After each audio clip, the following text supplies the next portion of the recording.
Hey guys, welcome back to my channel. Today I'm going to talk about the Fosters. The Fosters is a TV show that deals with a lot of personal issues and things that happen in the world, and basically understanding the word family, and that it has many different levels of the word family, and that it doesn't take blood for you to be family. So I'm gonna mainly talk about some of the storylines that were very compelling and very touching. Well, I'm gonna list them out. So one of the first ones I would have to say would be Steph got shot. Now, that was jawbreaking, heart-wrenching. I was like, is she gonna live? Is she gonna survive? We didn't know. Then she was up in the hospital. It looked like she wasn't gonna make it. It looked like she was gonna pass in the bed and all this stuff.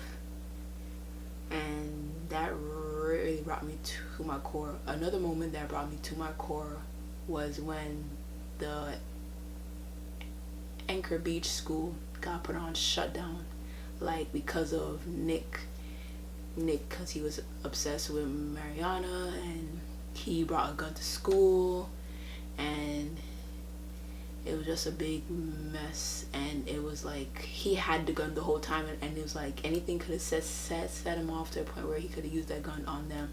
And then another moment in that whole episode was when he actually was in Mariana's room with the gun, and Mariana had to like calm him down. So we as the viewers have to come up with this concept that something is happening that Nick can't control, or he tries to be the son of the year, but it's probably not good enough for his father. But you know how that goes. So she basically calms him down enough to the fact where Steph, I think, or one of the moms come into the room, and they see Nick resting his head in Mariana's lap, and Mariana was able to get the gun away from him, and she put it at the end of her bed.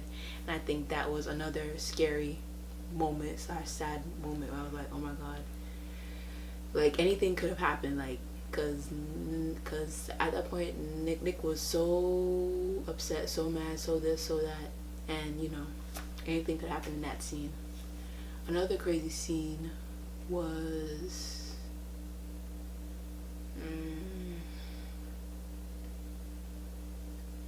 when Lena was going through the process of trying to have a baby, and then they wanted their friend to help out, but then he turned around warning her backing out from the thing, and it was just odd. Like, he was so for it in the beginning, but then he started to think about it, and then he was like, no.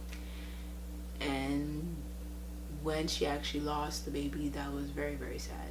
Like, very, very sad, because her mom was pressuring her about it a few episodes before, saying, if you want kids, making her feel like, you adopt all these kids, but they're not your kids. But it's like, should it matter if the child comes from you, or you adopt a child and give them all the love that they deserve? I don't think so, but some people will disagree with that. When Brandon didn't get into that musical school, and that was also sad, because it was like, wow, you've been in high school for this long, like we have been watching you for this long go through, I think the show started from when he was like a junior. It had to be from either a sophomore or junior year in high school, and now because of what you did for the SATs, yeah, you take your SATs in your junior year. Anyways, because what you did junior year, which was basically he got paid to take someone else's SATs, and that's against the law. And eventually it was gonna catch up to him. Well, it catch up to him when he tried to get into that school, and the school found out about that record, and the school's like, because you went through this, you can't come to the school. And that was a sad moment. That was very, very sad. Like at the same time, you have to cry for him, and at the same time, it's like you had to know that was coming. Like we, as the viewers, know Brandon worked so hard for it. He went through so much just to get to that point, and for him not to actually get into there is like so sad. Jude and Connor was basically getting together, or had keeping things under wraps, kind of. I know in like the movie theater, when the lights are off and they had the little group theater date, which was Connor, Jude, and the girl, and how they sat was like the girl was at the end, Jude was right here, and then Connor was over here.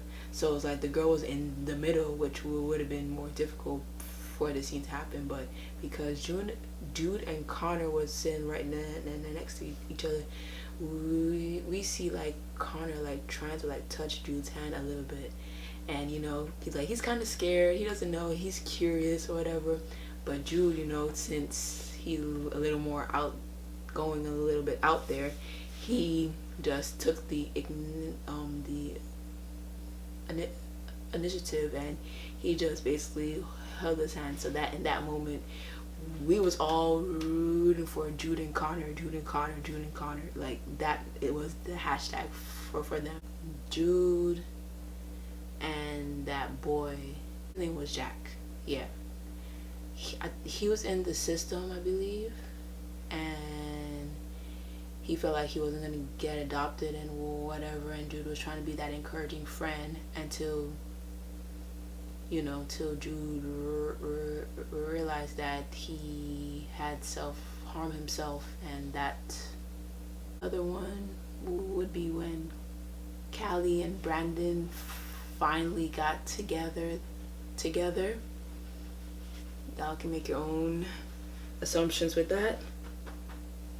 This was so taboo because in all honesty, if they was actually siblings, that would be really, really gross. You two have this little fling kind of thing that basically faded away. Mariana got with Wyatt. That scene made no sense. Because she was mad at Matt, go hang out with Wyatt. It'd have been more interesting had something happened to Mariana after her and Wyatt like got together, you know. Make your own inferences of what that is. Lena and Steph was going through marital problems, and it sounded like they was going to divorce and they was going to break up the family and this and that. I was like, wow. It just shows you that even you could have all the love in the world, but if one person is not able to come to you and say, hey, we have a problem and I feel like we need to fix it, and go through the right protocol, then how can a marriage survive? One of y'all have to come to terms and be level-headed and be like, we can't do it 100% our way, so let's do 50% your way, 50% my way, and then let's make up the difference. Because at the end of the day, it's just them two with these kids that they had to go raise and bail out of trouble anytime.